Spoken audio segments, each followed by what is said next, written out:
welcome back to Belle's Books. I'm so excited for today's video because today I'm going to be talking about something I really have never spoken about before on my channel, which is classics.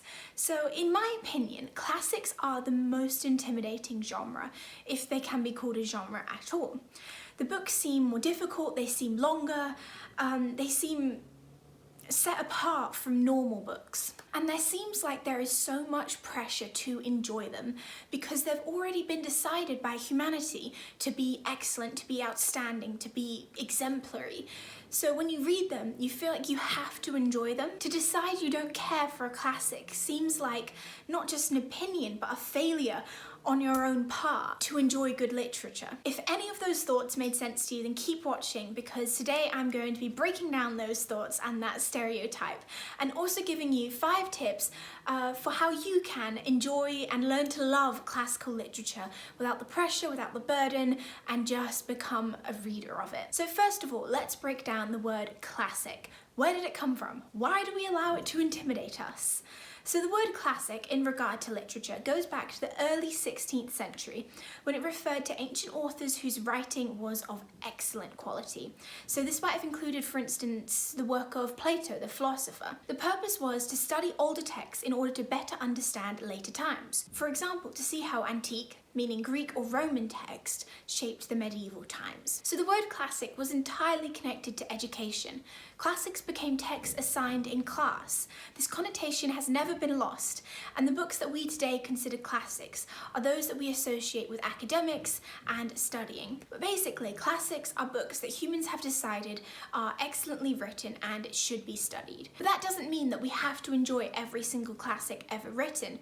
That just means that these books are representative of their times and have something valuable to offer to us today. This doesn't mean that you have to love every classic because the group encompasses all kinds of genres and writing styles. Allow yourself to kind of lift that weight off of your shoulders so that you can know that you can read classics, and if you don't enjoy some of them, that's perfectly okay, knowing you'll hate some and love some. Let's get into it. Here are 5 tips to help you read and help you learn to love classics, which might be written differently from books that you're used to reading, or focus on themes, ideas, and settings that you're largely unfamiliar with. Number 1.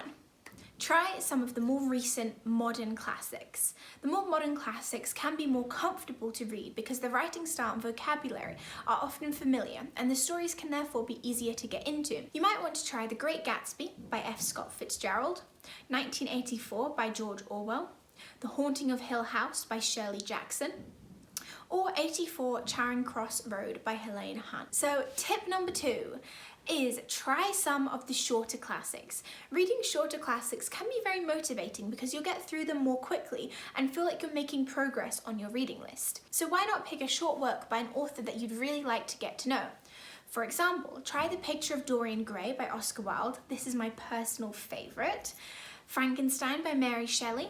The Time Machine by H.G. Wells. Or for example, if you're interested in reading War and Peace, why not begin by picking up Leo Tolstoy's 20 Greatest Short Stories Annotated, edited by Andrew Barger. Tip number 3 is try a classic that has a story you're familiar with. So if a classic is particularly long or complex, knowing the story, knowing the plot can help you stick with it, even through the dull bits or the bits that are more complicated to understand. You might want to Wikipedia the book or watch the film version before you begin. For example, try A Christmas Carol by Charles Dickens, which is short as well, Anna Karenina by Leo Tolstoy, the movie's on Netflix, Pride and Prejudice by Jane Austen, the movie is also on Netflix. The options are really endless for this tip. Tip number 4 is read with a friend or 2 or 3. Starting a reading group with your friends where you agree to read a chapter a week and then chat about it over a coffee, which could be in person or on Zoom depending on what your situation is like, would be so much fun. It will keep you motivated to not give up on the book, and whether you enjoy the novel or not, you'll get something positive out of the experience because you'll be spending quality time with people you care about. Some fantastic book club picks might be Lita by Vladimir Nabokov. There's lots of space for discussion with that book.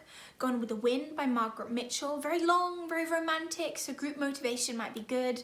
And War and Peace by Leo Tolstoy, which is also very long and I think would be the perfect one to keep motivated in a group. So my fifth and final tip is listen to the audiobook. Listening to the audiobook, unabridged of course, of a classic is a fantastic way to break into the world of classics, as you can read while you're doing something else, which could be walking, hiking, chores, driving, craft.